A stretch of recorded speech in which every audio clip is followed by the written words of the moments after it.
Welcome to Suman TV. నేను మీ నవీన్. ప్రస్తుతం నేను ఎపియాన్ పెయిన్ మేనేజ్మెంట్ సెంటర్లో ఉన్నాను. మనతో ఉన్నారు pain management expert doctor Sudhir Dhara గారు. హాయ్ సార్, నమస్తే అండి.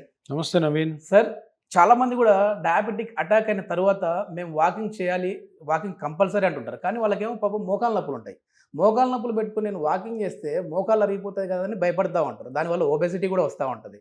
సో అట్లాంటి వాళ్ళకి పరిష్కారం ఏంటి సార్? అంటే వాళ్ళు వాకింగ్ చేయొచ్చా, చేయకూడదా డయాబెటిక్ ఉన్న? డయాబెటీస్ పేషెంట్స్లో ఒకటి గుర్తుపెట్టండి, ఒక గుడ్డి గుర్తు ఏంటంటే వాకింగ్ కాదు కావాల్సింది, ఎక్సర్సైజ్ కావాలి. ఓకే.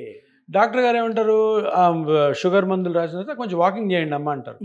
మనోళ్ళు ఏమనుకుంటారు, ఈ డయాబెటీస్ ఉంది కదా, నాకు వాకింగ్ చేసామనుకో, ఎంత ఎక్కువ వాక్ చేస్తే షుగర్ అంత కంట్రోల్కి వస్తుంది అనుకుంటారు. 100% రాంగ్. Okay okay. వాకింగ్ కాదు కావాల్సింది, కొద్దిపాటి ఎక్సర్సైజ్. ఎందుకు? ఆ కొద్దిపాటి ఎక్సర్సైజ్లో కొద్దిగా గ్లూకోజ్ ఏదైతే ఉందో, మన హై లెవెల్స్ ఆఫ్ షుగర్స్ ఉంటాయి కదా, అవి కంట్రోల్కి వస్తాయని. అంతేగాని నువ్వు ఈరోజు పొద్దున్నే లేసావు, నీకు ఒక 200 షుగర్ ఉంది, నువ్వు 5 కిలోమీటర్లు నడిచావు, తిరిగిరా, అది 180 190 ఉంటుంది. ఏది 5 కిలోమీటర్లు తిరిగి వచ్చినా కానీ ఆ 5 కిలోమీటర్లు తిరగడం వల్ల నీకు షుగర్ ఏం పెద్ద ఉపయోగం లేకపోగా నీ మోకాలు ఫాస్ట్గా. కొంతమంది ఏంటి, నొప్పి ఉంటుంది, డాక్టర్ గారు షుగర్ ఉంది కదా అని షుగర్ డాక్టర్ స్ట్రిక్ట్గా చెప్పారు వాకింగ్ చేయమని అని చెప్పి ఆ నొప్పి మీద నడుస్తాడు, ఇంకా ఫాస్ట్గా అరిగిపోవడం, నొప్పి ఎక్కువ అవడం, ఇమీడియట్గా పోయి ట్రీట్మెంట్లు. సో అందుకని అందరు గుర్తుపెట్టుకోవాల్సింది ఏంటంటే, డయాబెటీస్ ఉన్న పేషెంట్స్లో వాకింగ్ కాదు కావాల్సింది, కొద్దిపాటి ఎక్సర్సైజ్. ఒకవేళ మీకు డయాబెటీస్ ఉండి మోకాలు నొప్పి ఉంటే వేరే ఎక్సర్సైజ్ చేయండి. Okay okay. ఆ డాక్టర్ గారు ఎవరైతే మీకు షుగర్ డాక్టర్, సార్ మీరు వాకింగ్ చేయండి అంటారు కదా, ఆయన చెప్పండి, సార్ నాకు మోకాలు నొప్పి ఉంది అంటే అప్పుడు ఆయన, ఓ ఇది వద్దమ్మా ఇది చేయండి అని. అంతేగాని ఉన్న మోకాలు ఆల్రెడీ అరిగింది, దాన్ని నువ్వు నడిచి షుగర్ సంగతి దేవుడు ఎరుగు, మోకాళ్ళు పెద్ద పెద్ద ఆపరేషన్లు. సో షుగర్కి దానికి సంబంధమే లేదు. షుగర్కి ఎక్సర్సైజ్ కావాలి కానీ వాకింగ్ కాదు. పాపం వాళ్ళకి ఏంటంటే ఇది తెలియక ఎక్కువ మరి నడిచి మోకాళ్ళు అరగొట్టుకొని ఆపరేషన్ వరకు వెళ్తూ ఉంటారు. సో అట్లాంటి వాళ్ళు, అంటే డయాబెటీస్ ఉన్న వాళ్ళకి కూడా పిఆర్పి అనేది సూటబుల్ సార్? పిఆర్పికి ఏ జబ్బు కూడా ఆటంకము కాదు. ఓకే. ఏ జబ్బు ఉన్నా కానీ, sugar, BP, kidney, liver, cancers, ఇంకా ఏ జబ్బు అని, ఎందుకు ట్రీట్మెంట్ జరిగేది మీ బ్లడ్లో. మీ బ్లడ్లోని కణాలు తీసి ఆ పార్ట్ ఏదైతే డ్యామేజ్ ఉందో దాన్ని రికవర్ చేయడం. కానీ ఒకటి ఉంది, ఒక కేసులో చేయకూడదు. బ్లడ్లోనే జబ్బు ఉంది అనుకో, బ్లడ్లోనే అన్ని జబ్బులు కాదు, బ్లడ్లో ప్లేట్లెట్స్ జబ్బు.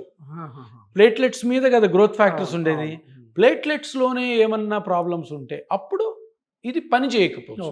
డేంజర్ అయితే ఏం లేదు, పని చేయకపోవచ్చు. సో అటువంటి వాటిలో మనం ఎట్లాగో బ్లడ్ టెస్ట్ చేస్తాం కాబట్టి ప్లేట్లెట్స్ తక్కువ ఉన్నాయనుకో జాగ్రత్తగా చేస్తాం, లేకపోతే చేయకుండా మానేస్తాం. అంతేగాని ఏ జబ్బు ఉన్నా కూడాను, మీ మోకాలు అరిగింది, మీ షోల్డర్లో ప్రాబ్లం వచ్చింది, మీ రిస్ట్లో ప్రాబ్లం వచ్చింది, మీ ఎల్బోలో కానీ, మీ హిప్ జాయింట్లో కానీ, మీ బ్యాక్లోనే కానీ, కరెక్ట్గా ఐడెంటిఫై చేసి ఆ స్ట్రక్చర్ని పిఆర్పి చేయడం ద్వారా మంచి రిజల్ట్ ఉంటుంది. ఓకే. మీ రియల్ ఎక్స్పీరియన్స్లో ఎవరైనా, సార్ మేము ఇట్లా ఎక్కువ వాకింగ్ చేసి మా మోకాలు అరగొట్టుకున్నామని వచ్చిన వాళ్ళు ఉన్నారా సార్? చాలా మంది ఉంటారు.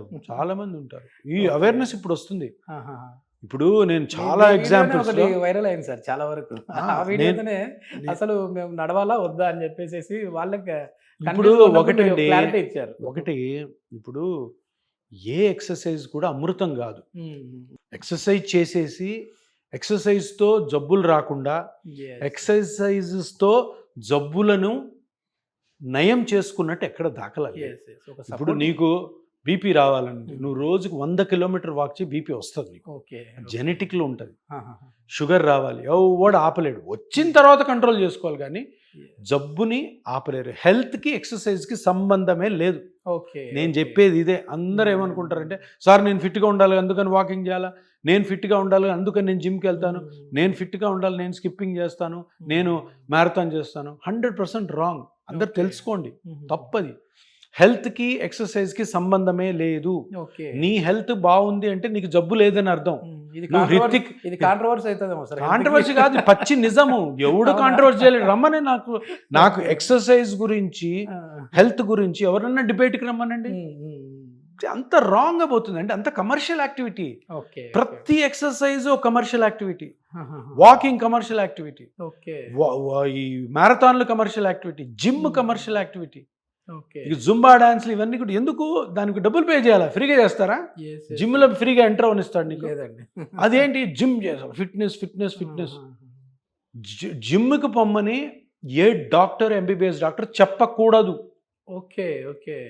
మీకు తెలుసా? మామూలుగా రూలే ఎవరన్నా రూల్, నువ్వు ఎంబీబీఎస్ డాక్టర్గా ఎంబీబీఎస్లో లేని సబ్జెక్ట్ని కానీ లేని అడ్వైజ్ని కానీ నీ ప్రిస్క్రిప్షన్లో రాసావు అనుకో, you are liable for okay any case.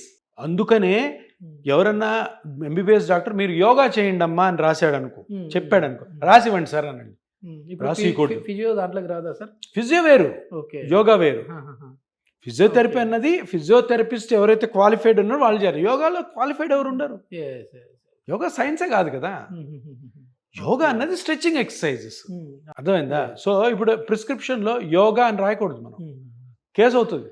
Okay. Okay. Allopathy doctors allopathy medication కానీ, అలోపతి సర్జరీ కానీ, అలోపతి ఇంజెక్షన్స్ కానీ రాయాలి.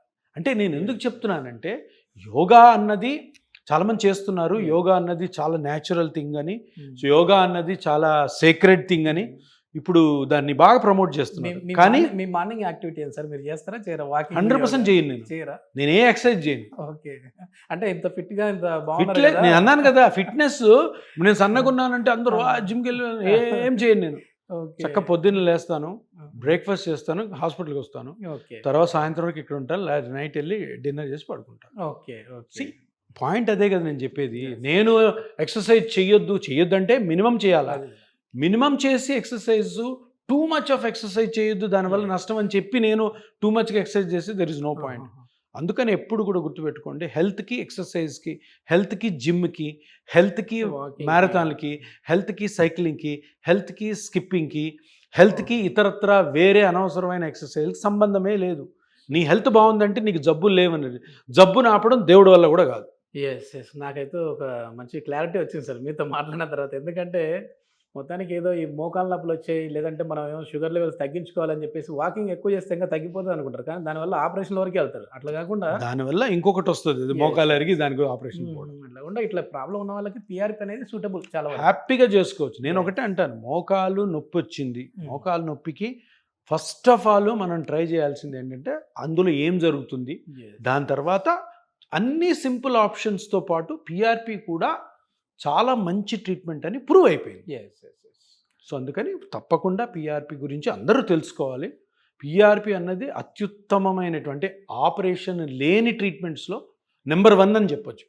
Operation non surgical treatments. ఇది మొత్తానికి ఏంటంటే షుగర్ అటాక్ అయిన తర్వాత మరీ ఓవర్గా మీరు వాకింగ్ చేసి మీ మోకాలను అరగొట్టుకునే కంటే కూడా పిఆర్పితో దీనికి ఈజీగా రిలీఫ్ పొందొచ్చు. అంటే మోకాల నొప్పులు ఉన్నవాళ్ళు మరి మేము ఎక్కువ దూరం నడవలేము అని అనుకునే వాళ్ళకైతే పిఆర్పి సూటబుల్ అని చెప్పేసి డాక్టర్ గారు చెప్తున్నారు. దీనికి సంబంధించిన ఫర్దర్ ఇన్ఫర్మేషన్ ఇంకా ఏదైనా కావాలంటే హాస్పిటల్ వారి కాంటాక్ట్ నెంబర్ ప్రొవైడ్ చేస్తున్నాం, మీరు నేరుగా వారితో మాట్లాడచ్చు. Thank you sir. Thank you Naveen.